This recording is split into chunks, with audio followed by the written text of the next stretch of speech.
많은 사람들이 금리 인하를 호재라고 생각을 하는데 지금 분위기에서 보면은 호재가 맞죠. 그런데 금리 인하는 시기가 지금이 아니고 9월 정도로 보고 있잖아요. 9월의 분위기가 지금 분위기는 아닐 거라 생각을 하거든요. 그러면 그때 그 분위기에서 금리 인하는 호재가 아닐 수도 있겠다라고 생각을 했어요. 지금 패드워치를 보면은 시장은 9월 달에 금리 인하 그리고 연말에 한 번 더해서 두 번의 금리 인하를 예상하고 있습니다. 물가가 잡히니까 금리를 내릴 것이다. 그래서 금리 인하는 호재다 라고 생각을 하는데 여기서 사람들이 반영 안 하는 변수가 하나 있습니다. 침체라는 단어거든요. 침체가 왔을 때 금리 인하를 하는 거랑 경기가 괜찮은 상태에서 금리 인하하는 거는 시장에서 받아들이는 게 다를 수 있겠다라고 저는 생각을 해서 모두가 금리 인하가 호재라고 생각할 때 저는 그때 금리 인하는 호재가 아닐 것이다. 악재일 수도 있겠다라고 판단을 하고 투자를 하려고 하거든요. 지금 금리 인하를 한다면 호재가 맞다라 생각해요. 금리 인하하는 시기에 따라서 호재냐 악재냐가 다르게 해석될 수 있다라고 봅니다. 6월달 고용을 보면은 20만 6천 명이었는데요. 민간은 13만 6천 명이었고 정부 일자리는 7만 개였었어요. 민간 일자리만 보면은 작년 대비 줄어들고 있는 모습을 볼 수 있죠. 정규직 근로자는 2만 8천 명이 감소했고요. 파트타임 근로자는 5만 명이 증가했습니다. 그리고 고용 증가는 대부분 정부와 교육, 의료 서비스에서 나왔죠. 제조업, 소매는 오히려 감소했어요. 통계적인 눈속임이 나올 수 있다라는 거죠. 실업률은 4.1%로 이제 빠르게 상승하고 있고요. 실업률만 보자면은 저는 연준이 늘 그래왔듯이 금리 인하 타이밍을 놓쳤다라는 생각이 듭니다. 실업률만 보자면은 올해 3월 정도가 적기였었다. 그런데 그때만 해도 물가가 좋지가 않으니까 할 수가 없었죠. 지금도 애매하긴 한데 이제서야 한다라 마음을 먹으면은 9월 달에나 하겠죠. 그럼 그때는 그 실업률이 아니겠죠. 물가가 떨어진다라는 보장도 없습니다. 지금 실업률을 보면은 최근 들어서 계속 올라가는 모습을 보여주고 있는데 9월쯤에는 4.5%까지 가 있을 가능성이 있습니다. 25년 동안 실업률 차트를 보면은 실업률은 천천히 오르지 않습니다. 반년 정도는 서서히 올라가요. 그러다가 이후에 1년 이상 급격히 상승하는 구간이 와요. 경제 위기라 볼 수 있겠죠. 반면에 실업률은 낮아질 때는 서서히 낮아집니다. 위기는 단기간에 오고 금리 인하를 통해서 유동성이 고용에 효과를 주는 거는 매우 느리게 먹힌다. 그러면 그 사이에 정부는 재정 적자를 통해서 엄청난 유동성을 넣었죠. 그 유동성이 결국 인플레로 반영되는 거고 자산에 투자한 사람들이 돈을 버는 이유가 그런 이유였던 거죠. 우리가 이거를 시간차 효과라고 하는데 지금부터 금리 인하를 해도 실업률을 떨어뜨리는 데는 내년 이후에나 효과가 나올 겁니다. 그럼 올해는 백날 금리 인하 해봤자 그 효과가 올해 안에 나오기 어려운 구간이라는 거거든요. 그럼 일주일 전에 했던 파월의 말은 호재가 아니라 악재일 수도 있는 겁니다. 파월도 실업률의 문제를 깨닫고 있다. 상승 곡선이 이제 용인하기 어려운 상황이다. 이렇게 생각해 볼 수도 있는 거죠. 물가가 아직 3%대예요. 물가가 높은 상태에서 실업률이 올라갑니다. 연준 입장에서는 굉장히 안 좋은 상황인 거죠. 지금 빨리 금리 인하를 하는 게 최선의 선택이다 보는데 아직 사람들이 경기가 나쁘다라고 생각하기 전에 금리 인하를 해주면은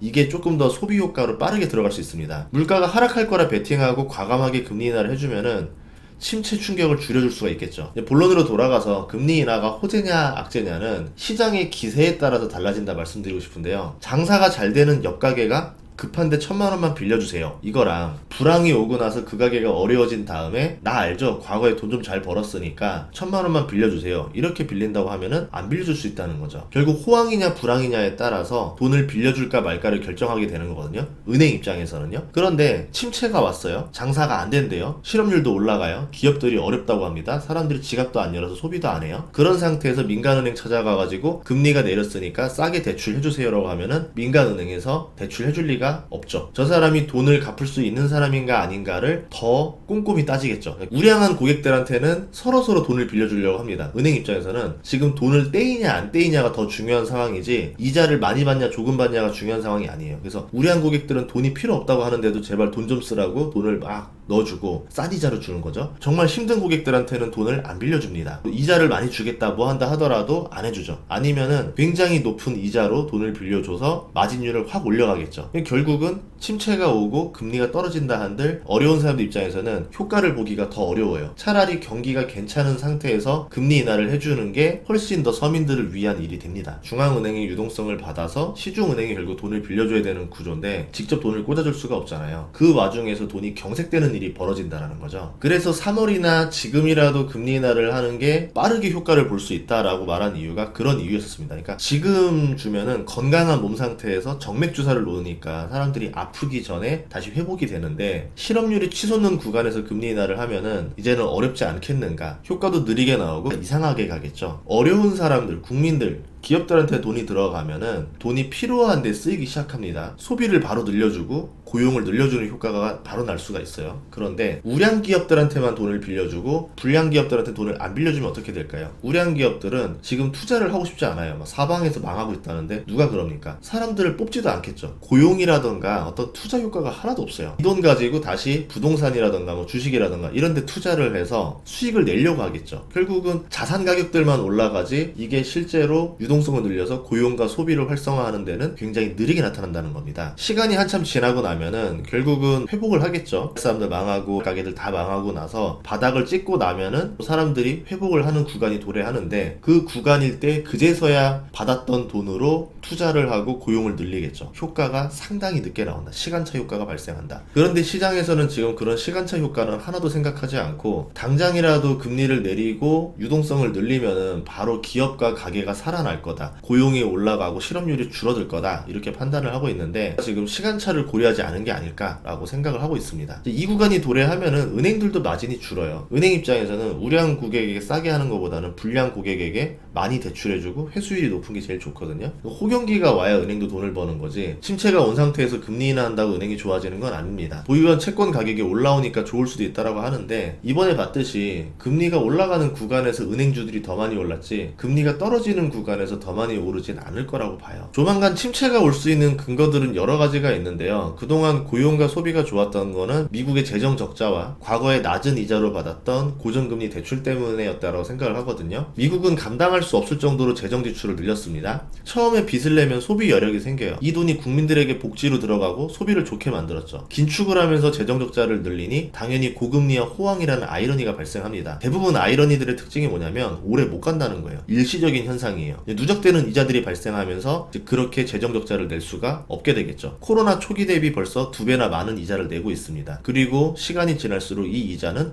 급속도로 늘어날 거예요. 그러면 또 재정 적자를 통해서 이자를 갚아야 되는데, 국가 예산을 가지고 이자를 갚는 비율이 자꾸 올라갈수록 국민들을 위해서 쓸 수 있는 게 부족해집니다. 복지가 축소될 수밖에 없다. 거기다가 공화당 같은 경우는 재정 적자에 대해서 반대하는 포지션이었어요. 본인들이 나중에 정권을 잡고 난 다음에 그거에 대해서 찬성을 하게 되면은 당의 색깔도 사라지겠죠. 트럼프가 되고 나면은 셧다운부터 시작해서 재정 적자 축소를 어떻게 해결할 거냐, 복지를 어떻게 축소할 거냐, 예산을 어떻게 줄일 거냐. 왜냐면 트럼프는 증세도 아니잖아요. 법인세, 감세 이런 건데 세수도 부족한데 감세까지 하는 상황이 올 겁니다. 그런 상황이면 세출을 줄이는 수밖에 없거든요. 그게 연말에서 내년 연초가 되면 또 큰 이슈가 되지 않을까, 이렇게 생각하고 있어요. 미국 연방의 부채 평균이 보통 6년이거든요. 근데 이제 대부분 2년물이 많이 있고 여기에 30년물을 섞다 보니까 6년으로 나오는 거예요. 2022년으로 보면은 저금리에 발행했던 국채를 가지고 2024년에 고금리 국채를 발행해서 바꿔줘야 됩니다. 향후 2년간은 더 많은 이자 지출이 발생한다는 거죠. 정부의 재정 적자가 지속될 수 없다는 거예요. 정부의 지출이 줄어드는 타이밍이 얼마 안 남았다. 재정 적자를 지속하지 못한다라는 거는 결국은 침체가 올 수밖에 없다는 뜻입니다. 침체가 오면 일반적으로 재정 적자를 펼쳐서 경기 부양을 해야 되는데, 물가가 낮고 재정이 건전한 상태면 이걸 할 수가 있겠죠. 그런데 이번에는 물가가 낮지 않아요. 그리고 재정이 나쁩니다. 재정 적자를 통해서 경기 부양을 한다? 인플레를 촉발할 수도 있겠죠. 그럼 이번 침체에서 국가가 할 수 있는 게 많지 않다라는 거예요. 두 번째로는 미국의 많은 민간 대출이 고정금리로 되어 있다는 얘기인데요. 덕분에 금리가 올라도 기존의 대출자들은 타격이 없어요. 예를 들어서 모기지는 현재 6.7% 금리인데 과거에 받은 사람들은 3%입니다. 집을 바꾸지만 않으면 이 사람들은 30년 대출이니까 타격이 없겠죠. 그래서 기존 대출자들은 이사를 가지 않으니까 매물이 잠겨버렸죠. 그러면서 주택가격이 올라가는 일이 벌어졌습니다. 자동차 같은 경우는 다르겠죠. 일반적으로 4년에서 5년 만기 자동차 대출을 많이 받는데요. 4년 전에 자동차 대출 금리가 5.3%입니다. 그런데 지금이 8.6%예요. 기존에 차를 타는 사람들은 교체보다는 조금 더 타면서 금리가 떨어지기를 기다리겠죠. 그런데 금리가 급등한 게 2년 정도 됐잖아요. 사람들은 이제 버티다 못해서 이제 자동차를 바꿔야 되는 주기가 도래했습니다. 그 주기가 도래했으니까 그만큼 소비를 줄여야 되겠죠. 그러면 어느 순간부터는 자동차 구입도 뚝 떨어지고 소비도 뚝 떨어지는 구간이 나오기 시작할 거예요. 개인 신용대출도 2년에서 5년짜리가 있는데 이제 고정금리가 대부분이거든요. 대출 갈아타기를 하는 구간이 계속 도래하겠죠. 그러면 고정금리 부담을 느끼는 국민이 서서히 누적됩니다. 소비가 계속 떨어지는 상황이 온다는 거죠. 시간의 문제지 침체가 안 올 수는 없어요. 그런데 그 침체가 왔을 때 소비가 바로 살아날 수 있는 구조도 아니죠. 고정금리로 대출을 받았는데 어떻게 바로 이게 소비로 확 올라갈 수 있겠어요.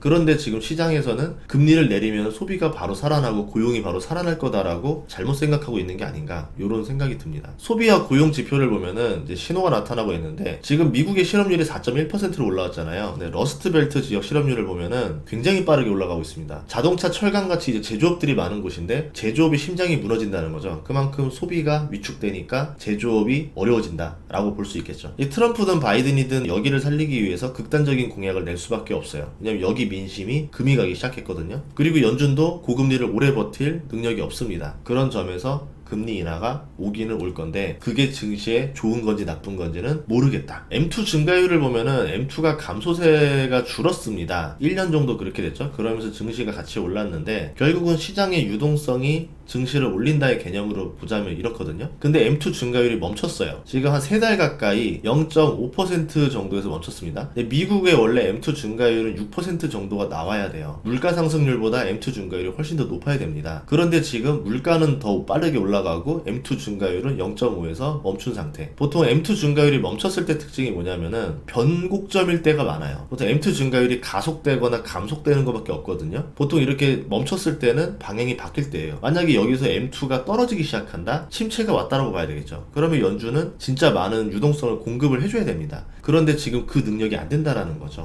이런 점에서 주식이 좋을 거야, 기업들이 돈을 잘 벌 거야, 연준과 미국이 유동성을 퍼부어 줄 거야 라는 믿음은 무언가 우리가 잘못 생각하고 있는 게 아닌가. 그래서 침체로 접어든다라고 하면은 주식 비중을 좀 줄이는 게 현명한 선택이 아닐까 라고 생각을 한 거죠. 소비자들도 이제 한계에 다다른 신호들을 보여주고 있는데 대출과 연체가 급증하고 있고 소득에서 부채를 갚는 데 쓰는 비율이 15%를 넘겼어요. 그만큼 지금 빚에 쩔쩔매고 있다라는 겁니다. 고금리 때문에 벌어지는 일인 거죠. 2011년 이후로 15%를 넘긴 건 처음인데 그만큼 사람들의 부채가 빠르게 늘고 있다, 금리 부담이 계속 오고 있다라는 겁니다. 신용카드 같은 경우는 변동대출이기 때문에 이 효과가 더 빠르게 보이죠. 결국 고정금리는 이거보다 시간차를 먹고 나올 건데 주택대출, 자동차 대출들은 계속 올라가는 형태를 보여주겠죠. 근데 신용카드 대출보다는 뒤에 있는 대출들의 금액이 훨씬 더 크니까 사람들 소비를 줄이는데 더 큰 영향을 주거든요. 이런 상황을 봤을 때 이번 침체가 짧지 않을 수도 있겠다. 연준에서는 연착륙이라고 표현하는데 긴 착륙이 되지 않을까라고 생각을 합니다. 주식할 때도 보면 빅스지수 많이 보는데 근 1년 동안은 굉장히 안정적이었었습니다. 그런데 이 빅스지수가 최근에 급격히 튀어 올랐죠. 보통 빅스가 튀어 오를 때는 증시가 요동칠 때, 증시가 하락할 때 많이 벌어집니다. 연준이 첫 금리 인하를 하고 나서 증시가 12개월간 어떻게 움직였는지 좀 보면요, 5승 3패거든요. 89, 95, 98년은 모두 상승했는데 이때는 경제가 괜찮은 상태에서 금리 인하했었어요. 그리고 01년, 07년은 경제가 나빠지는 상태에서 금리 인하했었습니다. 만약에 상반기에 했다라면은 이제 과거의 금리 인하, 좋은 상황의 시나리오를 그렸던 거고 9월이나 이제 대선 이후에 금리 인하를 하면은 지금 빨간불이 나오는 시나리오가 되지 않을까라고 생각을 하는 게 제 이야기였던 겁니다. 물론 저라는 사람의 그냥 하나의 이야기인 거고 저는 이제 개인 유튜브이기 때문에 제가 투자하는 관점에 따라서 이거를 가장 솔직하게 말씀드리는 게 제일 좋잖아요. 유튜브를 처음 시작했던 것도 제가 투자를 하는 것들에 대해서 기록을 남겨야 되겠다. 저만 공부한 게 너무 아까워서 이거를 영상으로 찍었었던 건데 많은 분들이 사랑해 주셔가지고 조금씩 찍을 때마다 부담이 좀 오긴 해요. 그렇다고 해서 제가 해야 되는 방향을 말하지 않을 수도 없는 거잖아요. 개인의 의견을 마음껏 개진하라고 나온 공간이 유튜브니까 그냥 제가 생각하는 방향을 말씀드린 겁니다. 메이저는 긍정적으로 많이 바라보니까 메이저의 의견이 맞을 가능성이 더 많을 거고 저는 다수와 동행하는 투자를 안 하고 싶어하는 쪽이다 보니까 다수가 이렇게 생각하는데 저는 이거라고 동의가 안 되는 거예요. 그래서 저번에 상반기 강의 때도 서울에서 부산에서 내내 말했던 게 뭔가 이상하다. 침체가 왜 좋은 거로 해석하는지 도저히 모르겠다. 그래서 저는 시장이 너무 좀 과열된 것 같고 빅테크를 계속 팔고 있었고 아마 이 강의 끝나고 나면은 빅테크를 거의 다 팔 것 같다